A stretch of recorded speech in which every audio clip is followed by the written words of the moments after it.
Innal hamdalillah nahmaduhu wa nasta'inuhu wa nastaghfiruh wa na'udzu billahi min syururi anfusina wa min sayyiati a'malina man yahdihillahu fala mudhillalah wa may yudlilhu fala hadiyalah. Asyhadu an la ilaha illallah wahdahu la syarikalah wa asyhadu anna Muhammadan abduhu wa rasuluh la nabiyya ba'dah amma ba'du. Alhamdulillah, dengan kudroh, irodah, serta inayah dari Allah subhanahu wa ta'ala, kita semua bisa bertemu, bertatap muka lewat layar Ikhwatul Iman semua di kajian menjelang iftar pesantren Ibnu Hajar dalam momen Ramadan kali ini, yang mana semoga Ikhwatul Iman yang menyaksikan dari rumahnya masing-masing diberikan kesehatan, juga ikhtiar kita untuk meningkatkan ilmu walaupun dengan bentuk atau cara online ini, insya Allah menjadi catatan amal soleh di sisi Allah subhanahu wa ta'ala.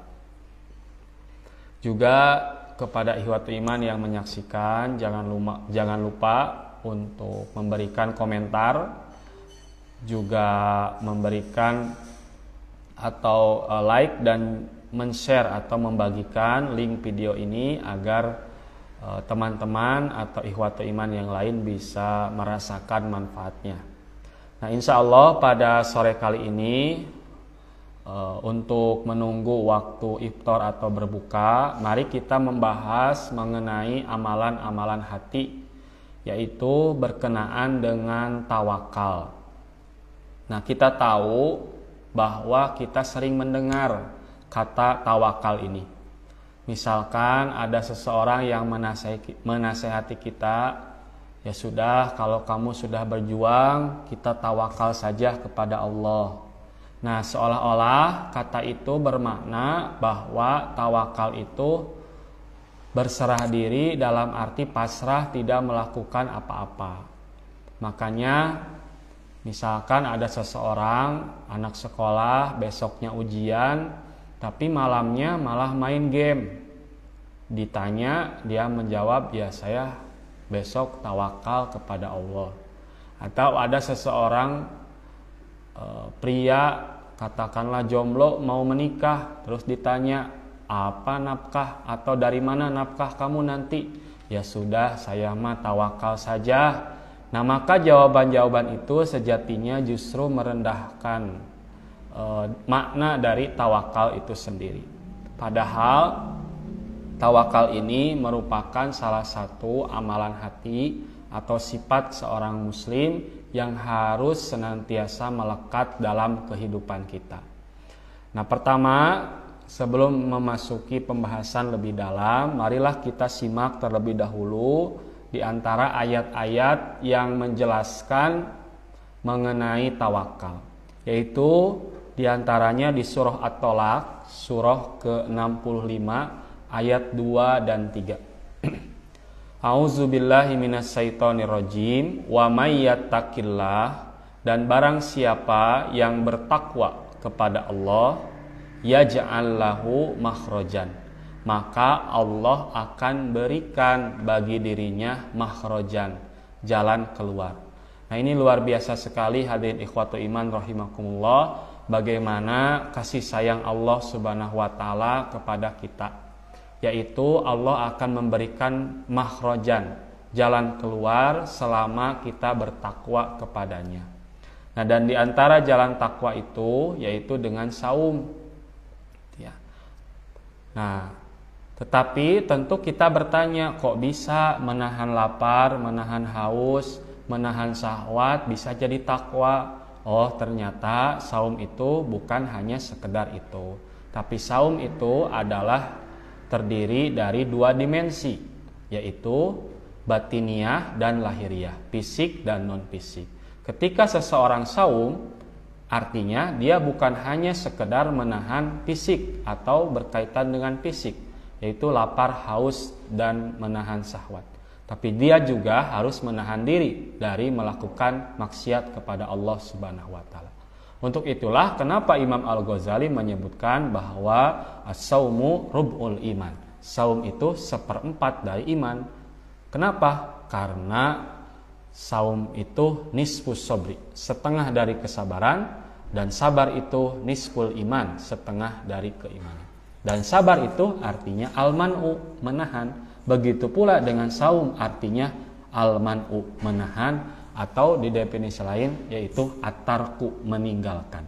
Nah maka luar biasa sekali Allah Subhanahu wa taala ingin mengajarkan kita lewat saum ini agar kita menjadi pribadi yang takwa. Maka ketika sudah menjadi orang-orang yang bertakwa atau berusaha, maka insya Allah janji Allah, yaj'al lahu makhrajan. Allah akan berikan jalan yang atau jalan keluar dari setiap permasalahan. Dan kita tahu bahwa apa yang menyebabkan siksa neraka itu sangat pedih. Mungkin bisa jadi karena panasnya, atau mungkin karena dinginnya, tetapi sejatinya bukan itu yang justru sangat-sangat membuat neraka itu sangat sadis atau tidak terpikirkan sebelumnya, yaitu khalidina fiha abada. Siksa neraka itu abadi. Nah, kalau di dunia setiap masalah pasti ada solusinya, atau ada orang yang ingin cepat masalahnya selesai, akhirnya dia mati atau bunuh diri karena dia menyangka bahwa masalahnya akan selesai dengan mati. Nah, kalau di akhirat atau di neraka, maka masalahnya itu tidak akan selesai-selesai, sehingga dia menunggu masalah selesai, maka itu adalah hukumannya. Maka kalau kita di dunia, pasti Allah akan sediakan makhrajan, jalan keluar, wabil khusus bagi mereka orang yang bertakwa. Nah, kita lanjutkan di ayat yang ketiga, wa yarzuquhu min haitsu la yahtasib. Dan selain Allah berikan jalan keluar, Allah juga akan berikan rizki yang tidak disangka-sangka. Masya Allah ya.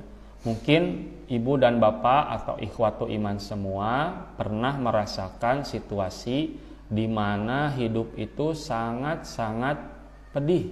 Dalam arti ya secara ekonomi uang tidak punya gitu ya.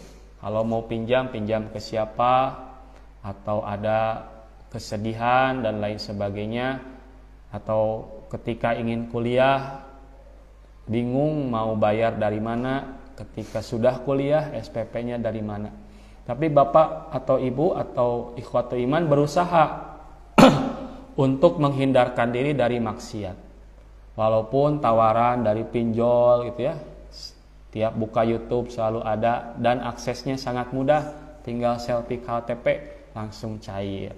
Atau pengen barang tinggal pakai Shopee Pay Letter atau letter lainnya, bapak bertahan untuk tidak bermaksiat kepada Allah Subhanahu wa taala. Dan benar janji Allah, wa yarzuquhu min haitsu la yahtasib. Ada rizki-rizki yang tidak terpikirkan, yang tidak pernah direncanakan, bahkan di luar nalar. Nah, itulah janji bagi Allah janji dari Allah Subhanahu wa taala bagi hamba-hambanya yang bertakwa. Nah, selanjutnya wa may yatawakkal 'alallah, dan barang siapa yang bertawakal kepada Allah, fahuwa hasbuhu, maka niscaya Allah akan mencukupkan keperluannya. Nah, ini luar biasa sekali. Allah akan mencukupkan keperluan hajat kita selama kita bertawakal. Namun tentu kita harus tahu tawakal itu apa. Nah, tawakal sejatinya berasal dari kata al-wukulu, yang artinya menyerahkan atau mempercayakan. Seperti ada sebuah kalimat yang mengatakan, wakaltu amri ila pulanin. Wakaltu, aku wakilkan, aku serahkan, aku percayakan, amri, urusanku, ila pulanin, kepada si fulan. Nah, maka bila tawakal gitu ya, dalam arti istilah, maka hakikatnya adalah menyandarkan hati kepada Allah Azza wa Jalla. Ya, baik untuk kemaslahatan dunia ataupun kemaslahatan akhirat. Dalam arti meyakini dengan sebenar-benarnya bahwa tidak ada yang memberi, tidak ada yang menghalangi, tidak ada yang mendatangkan manfaat atau mencegah madarat ataupun sebaliknya kecuali atas izin Allah Subhanahu wa taala. Nah, itu sebenarnya hakikat dari tawakal itu, benar-benar meyakini sepenuhnya bahwa datang dan tidaknya sesuatu itu berdasarkan izin atau sepengetahuan Allah Subhanahu wa taala. Nah, hadirin ikhwatu iman rahimakumullah, sebenarnya kalau dari sisi istilah terlihat sangat sederhana. Tetapi bila kita jalankan ternyata cukup berat juga yang namanya tawakal ini. Ya, ilustrasi sederhananya ketika kondisi sangat sulit atau ketika kita hidup serendah-rendahnya, maka sejatinya ketika ada apapun yang bisa diraih, maka akan kita raih karena saking sulitnya hidup. Nah, tawakal itu ketika sesulit apapun, maka yang diraih, yang dipegang atau diyakini itu hanyalah Allah Subhanahu wa taala. Makanya janji Allah luar biasa. Wa may yatawakkal 'alallah fahuwa hasbuh. Barang siapa yang bertawakal kepada Allah, maka Allah akan cukupkan dia. Nah, ingat bahwa dalam Islam itu setiap reward atau pahala tentu diiringi dengan amalan. Yang amalan tersebut bisa jadi ya berat-berat gitu ya, karena hadiah atau rewardnya pun luar biasa. Nah, maka hadirin ikhwatu iman rahimakumullah, ketika kita berusaha untuk tawakal, maka ada beberapa keutamaan yang kita dapatkan.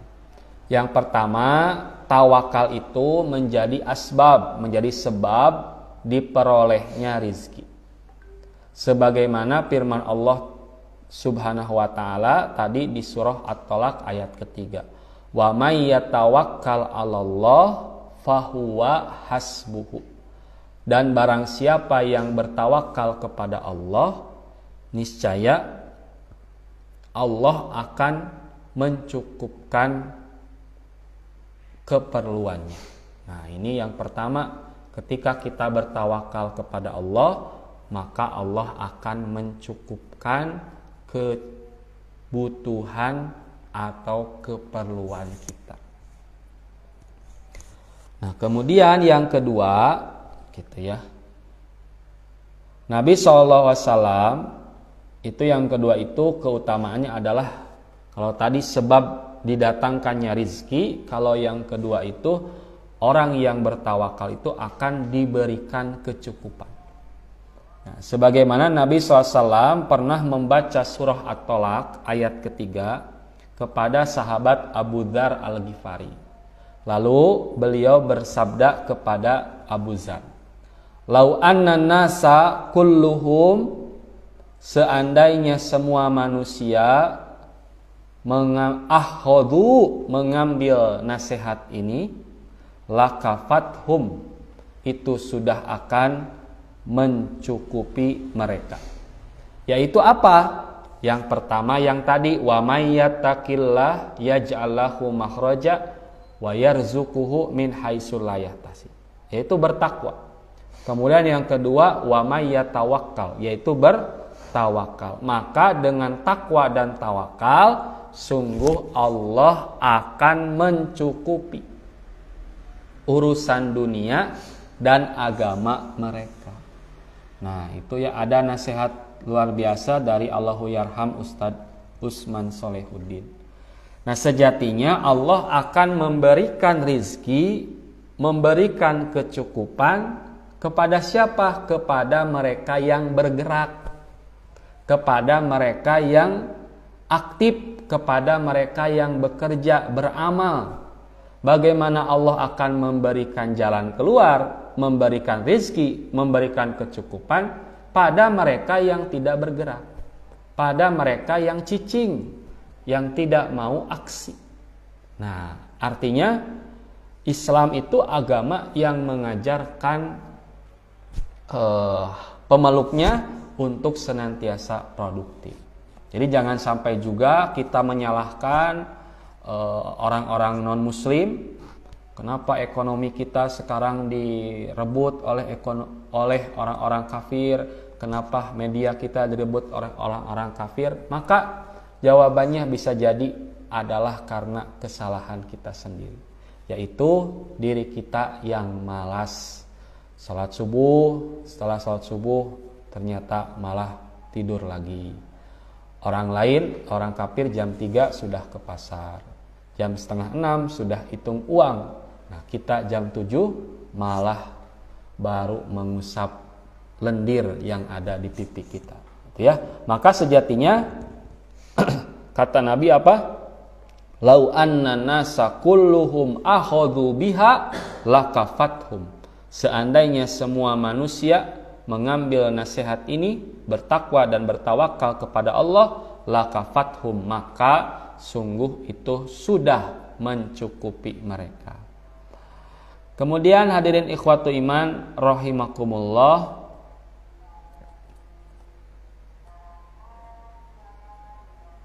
yang ketiga, orang yang bertawakal kepada Allah itu akan masuk surga tanpa hisab dan tanpa azab.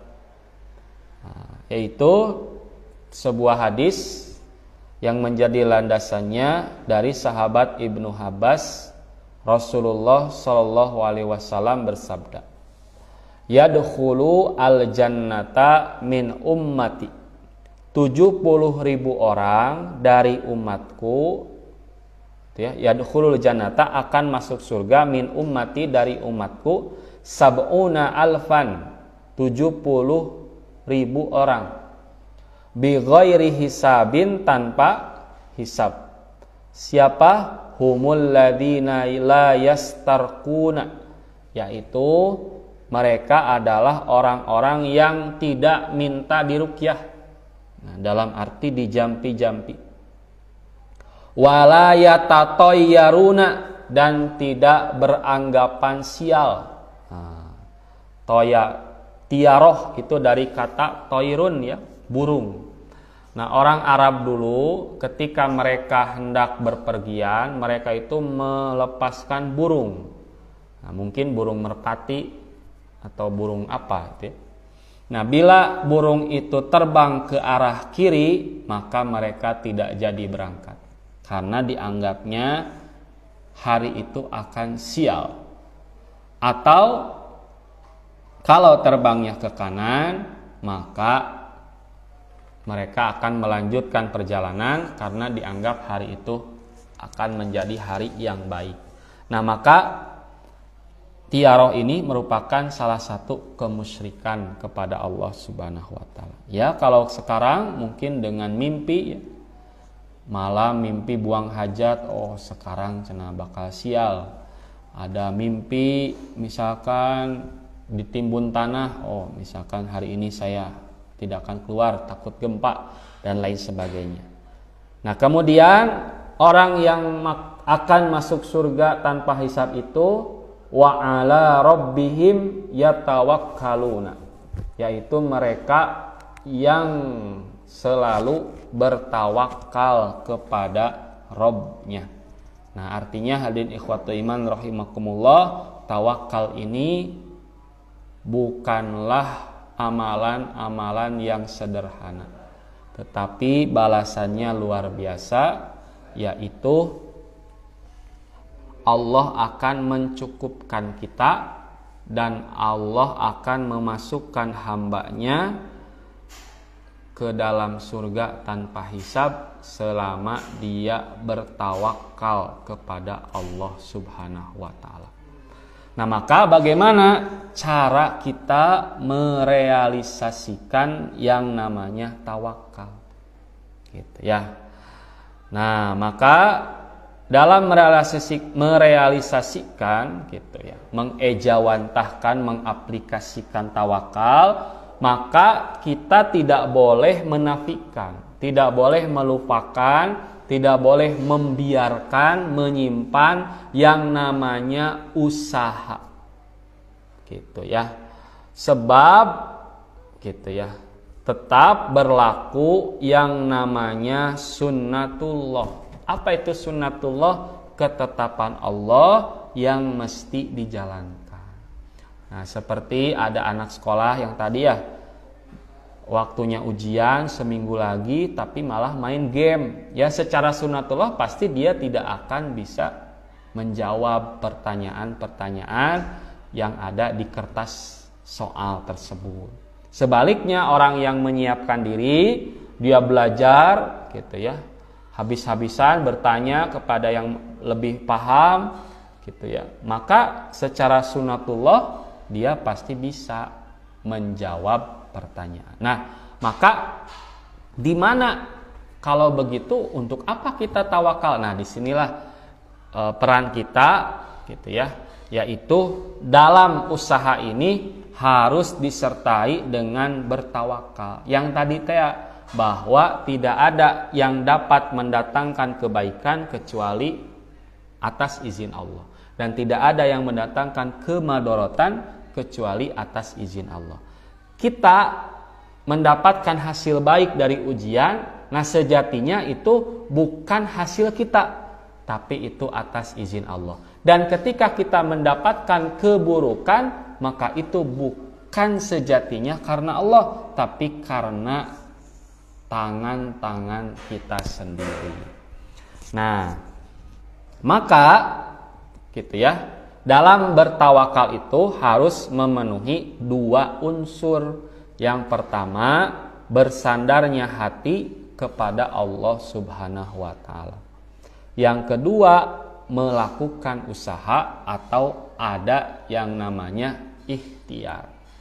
Nah, maka inilah cara merealisasikan tawakal yang benar.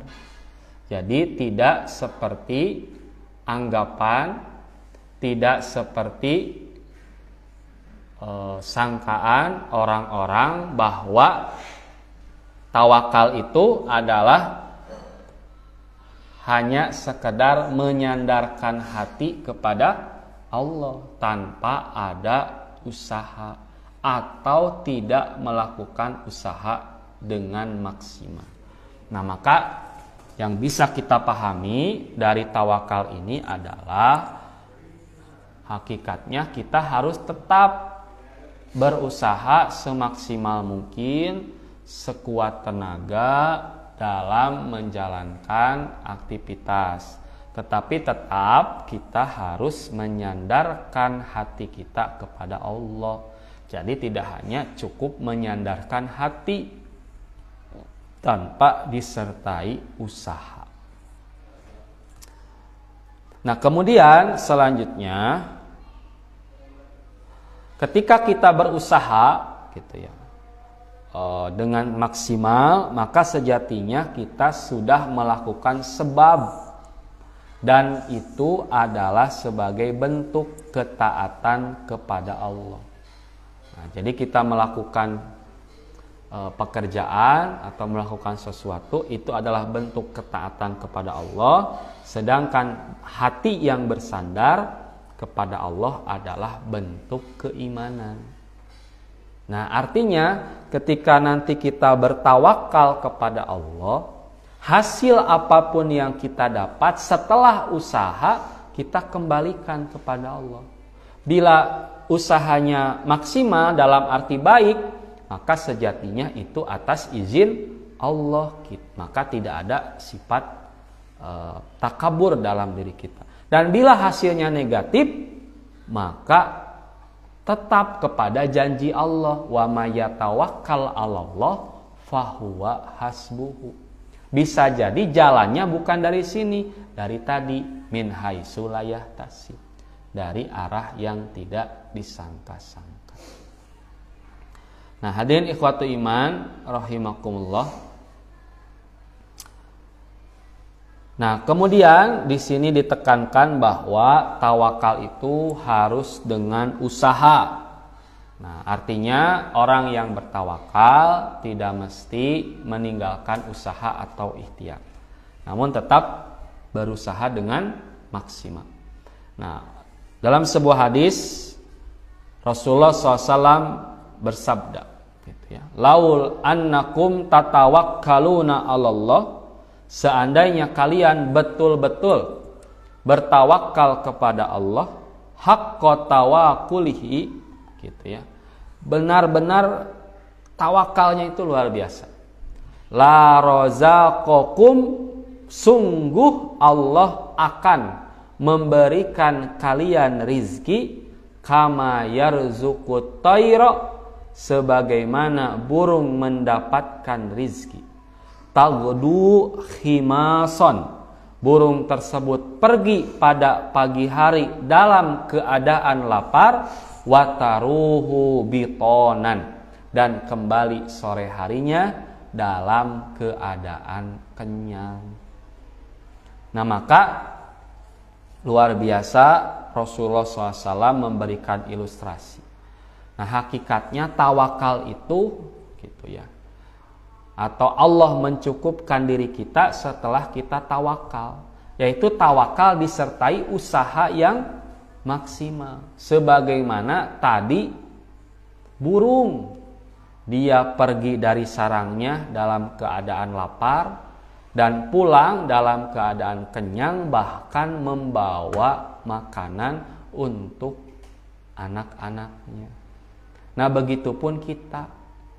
Misalkan seorang pelajar ingin mempelajari bahasa Arab, tapi tidak ada usaha, misalkan beli bukunya, belajar kepada ahlinya, menghafal matannya, menghafal sorobnya, iklalnya, dan lain sebagainya. Maka bagaimana mungkin Allah Subhanahu wa Ta'ala akan memberikan pemahaman atau ilmu kepada dia, gitu ya, karena ya harus disertai usaha maksimal. Ai eta cak-cak kumaha cenah ustaz, kan eta mah cicing heungit nyamperkeun, pancik cak ge, sama hakikatnya dia mencari-cari nyamuk.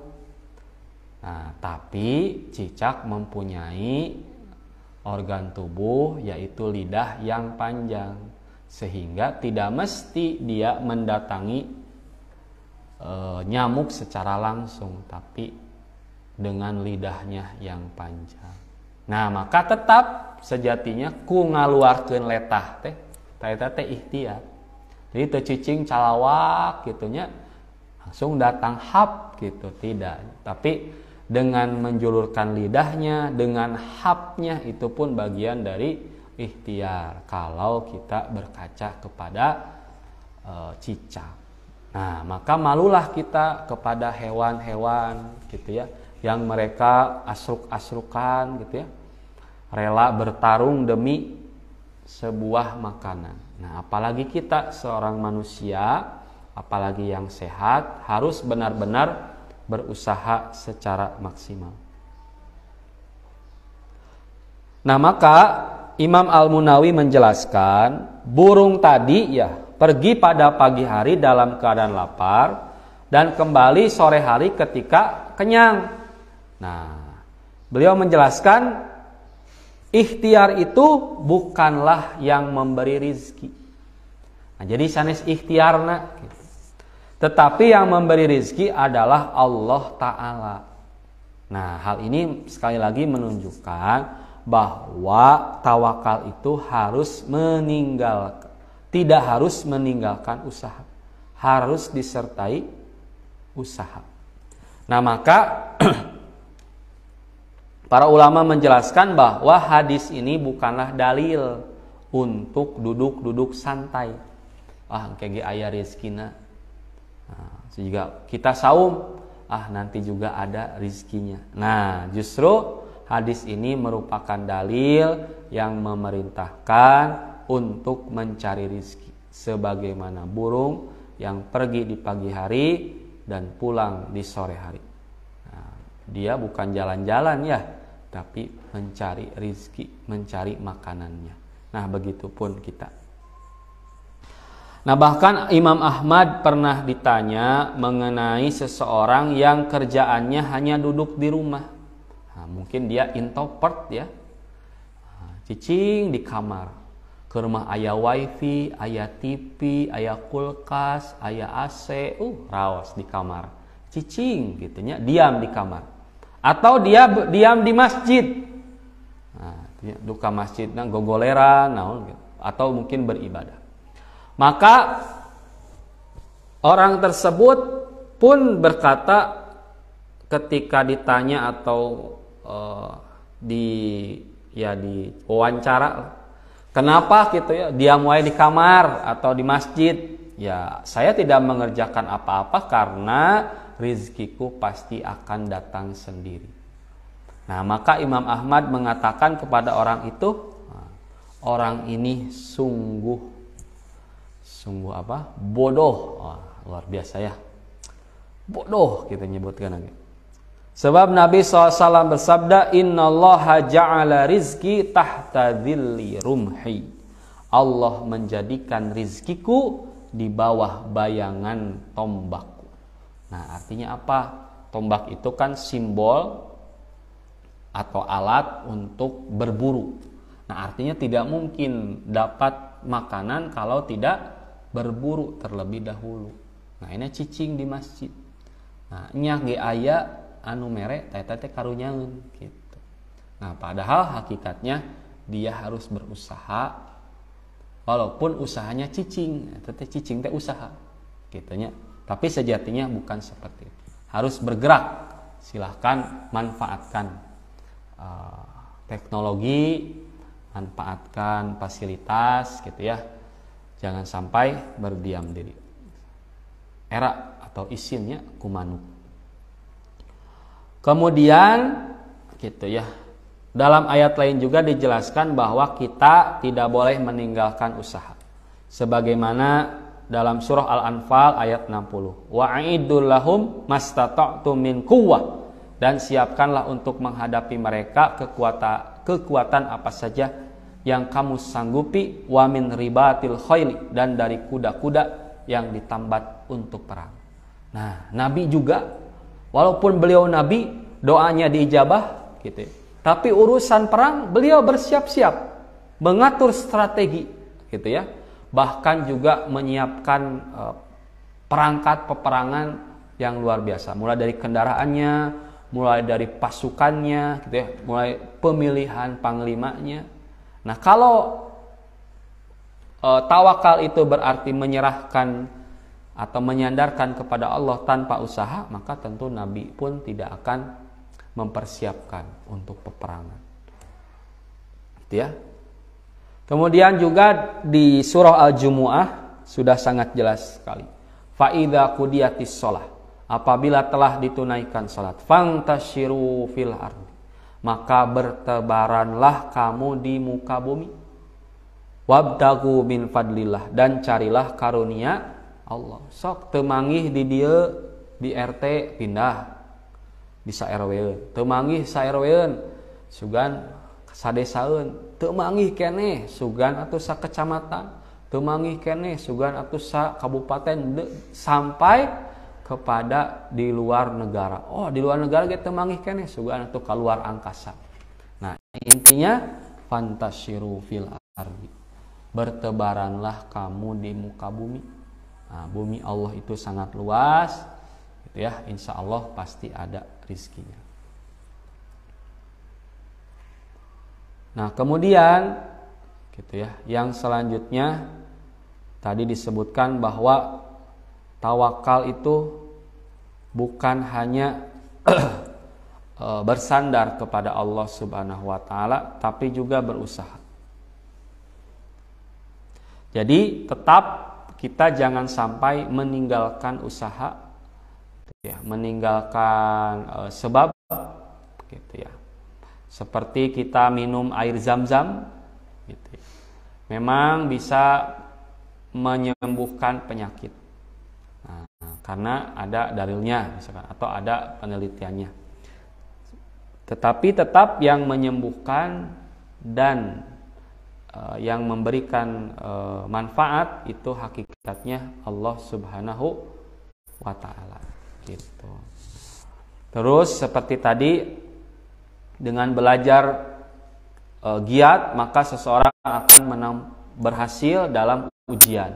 Maka ini adalah contoh sebab-sebab yang dihalalkan atau yang menjadi ketentuan atau sesuatu yang harus disertai dengan tawakal. Namun adapun sebab-sebab gitu ya, atau usaha-usaha yang haram, misalnya dia ujian tapi bawa contekan, dia ujian bayar orang dalam, maka ini adalah sebuah penipuan.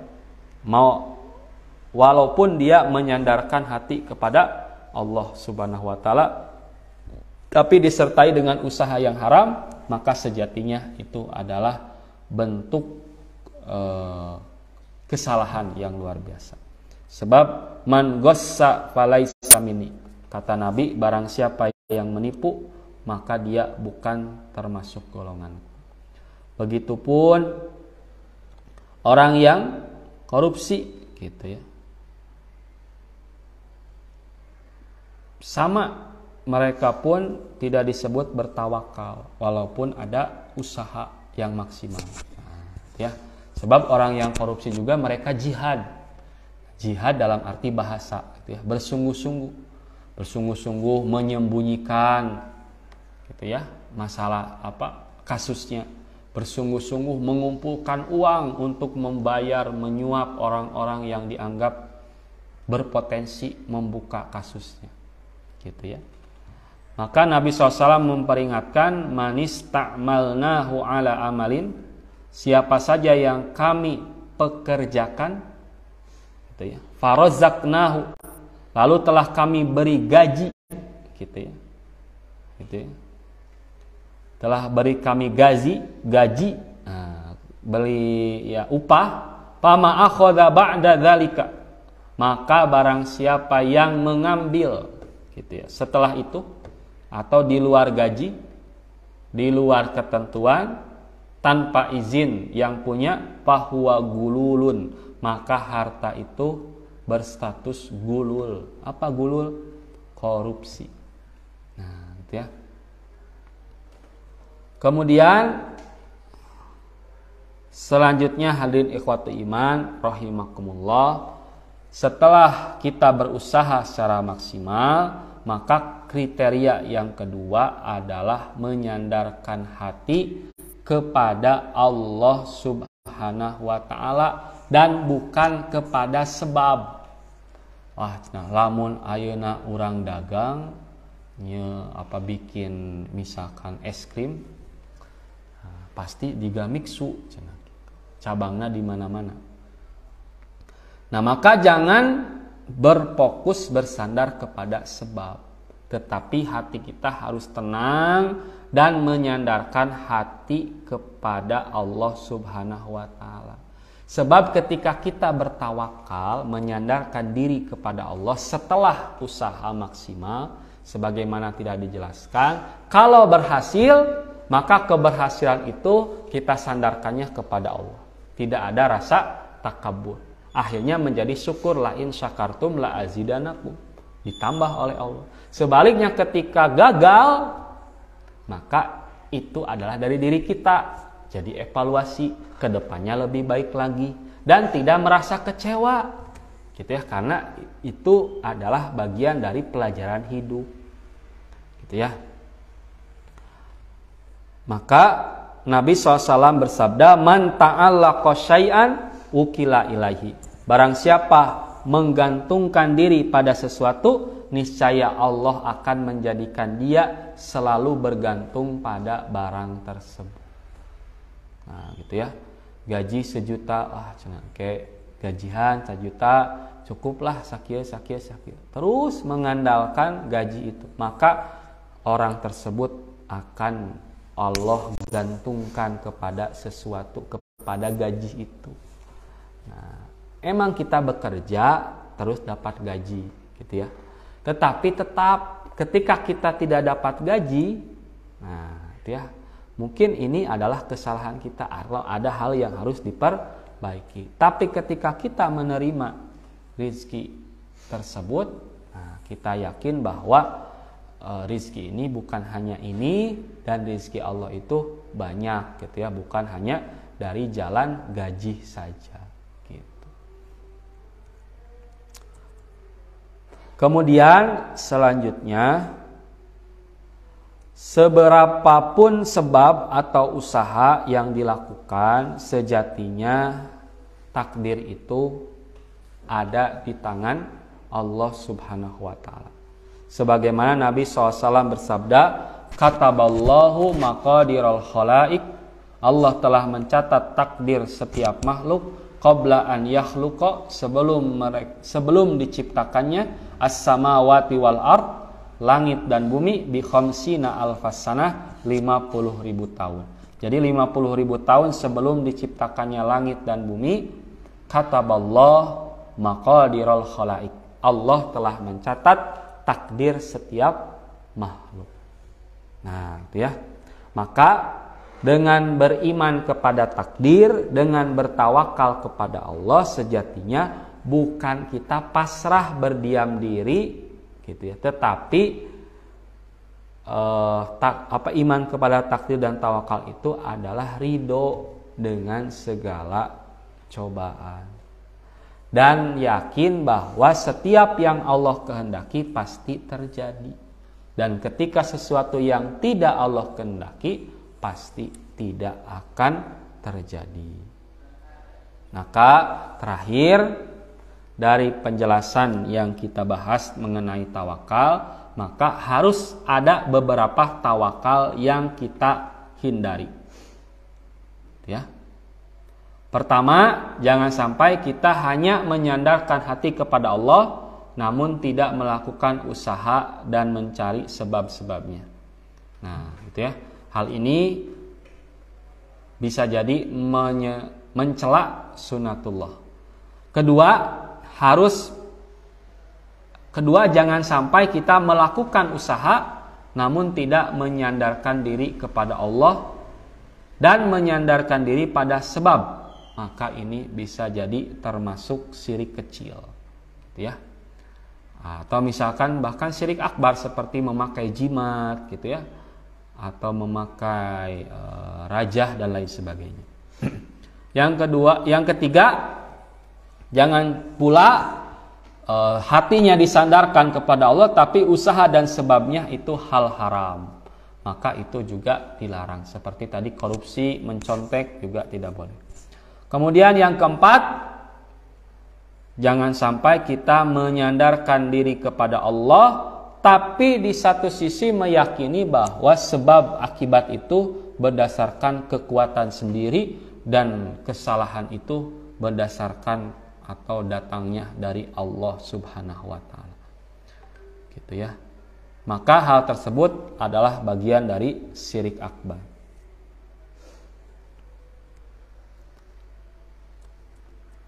Misalkan meyakini bahwa usaha sayalah yang menjadikan saya sukses, maka itu termasuk syirik akbar dalam arti menyampingkan Allah Subhanahu wa ta'ala. Dan yang terakhir, asli itu ya, orang yang bertawakal itu ketika mendapatkan kegagalan, ketika mendapatkan kesedihan, selama dia sudah berusaha dan menyandarkan diri kepada Allah, maka dia tidak bersedih dan tidak mengatakan kalaulah aku begini pasti begini. Mun teh mah baheula teh teu kawin jeung si eta, meureun mah gitu.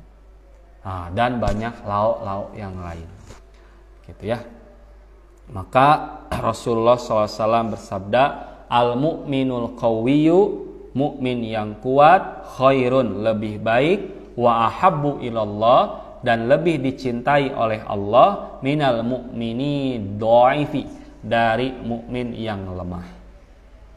Wa fi kulli khairun, dan dalam wa fi kulli khairun, namun keduanya tetap memiliki kebaikan. Ihris ala ma yanfa'uka. Bersemangatlah atas hal-hal yang bermanfaat bagimu. Nah, kita belajar. Nah, cenah diajar nahwu sorof teh di sanawiyah bahkan di diniyah. Ayeuna umur 25 tahun can bisa-bisa. Nah, bisa jadi belum bersemangat. Ihris. Ya, kata Nabi, bersemangat. Wasta'in billah. Nah, ini yang kedua. Bisa jadi kita semangat saja tanpa meminta pertolongan kepada Allah Subhanahu wa taala. Mengandalkan kekuatan akal yang terbatas, mengandalkan kekuatan fisik yang juga sama-sama terbatas. Padahal kata Nabi, ihris ala ma yanfa'uka, berusaha dengan sesuatu yang bermanfaat bagi kita, dan yang kedua wasta'in billah, meminta pertolongan kepada Allah. Dan yang ketiga apa? Wala ta'jiz, jangan lemah. Ulah pundungan, ulah elehan. Nah, lamun mundur salengkah gitunya. Maju 10 lengkah. Nah, jadi ngawahan mah teu naon gitunya. Mundur teh ngawahan. Kemudian jangan mengatakan gitu ya. Wa in asabaka syai'un, dan ketika kamu tertimpa musibah atau sesuatu yang tidak mengenakan, fala taqul, maka janganlah engkau katakan lau anni fa'altu kana kada wa kada. Kalaulah cenanya aku mengerjakan ini atau aku lakukan itu, maka akan menjadi demikian dan demikian.